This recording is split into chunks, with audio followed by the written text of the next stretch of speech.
एक टॉपिक है आपका इंडस्ट्रियल प्रोडक्शन से रिलेटेड इंडेक्स नंबर्स का। जो इंडेक्स नंबर्स होते हैं इंडस्ट्रियल प्रोडक्शन से रिलेटेड, ऑब्वियसली बात है यहाँ प्रोडक्शन की बात हो रही है।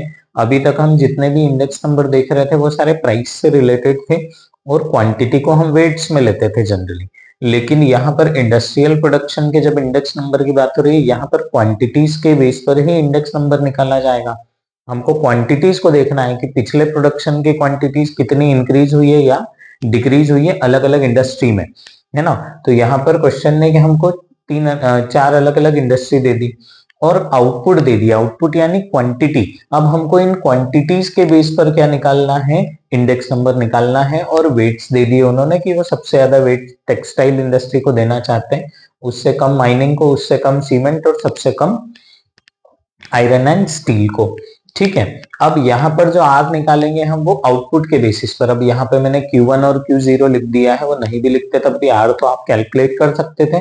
250 divided by 125 multiplied by 100, 180 divided by 80, 50 divided by 40 और 180 डिवाइडेड बाय 60।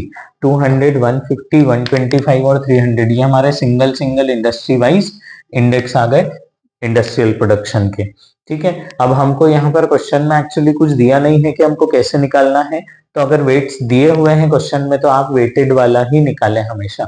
ठीक है, तो वेट्स को हमने मल्टीप्लाई कर दिया। 200 multiplied by 30 6000, 150 multiplied by 40 6000, 125 multiplied by 20 2500, 300 multiplied by 10 3000, total आया 17500। और वेट्स का टोटल सिग्मा डब्ल्यू आ रहा है 100, तो यहाँ पर आ जाएगा 17500 डिवाइडेड बाय 100, तो हमारा इंडेक्स कितना आया 175। यानी हम एक तरीके से बोल सकते हैं कि पिछले साल के मुकाबले, बेस ईयर के मुकाबले 75% इंक्रीज है किसमें, हमारे इंडस्ट्रियल प्रोडक्शन में। चारों इंडस्ट्रीज का अगर हम वेटेड एवरेज निकालते हैं। ठीक है, तो ये चीज आप ध्यान रखें, परसेंटेज चेंज निकालने के काम में भी आता है इंडेक्स नंबर, कि जो भी हमारा बेस है वहां से इतना परसेंट इंक्रीज है, कितना 75%। वो अलग से भी इंडेक्स आपके इन्फ्लेशन रेट में मैंने बताया हुआ है कि कैसे निकालते हैं। ठीक है।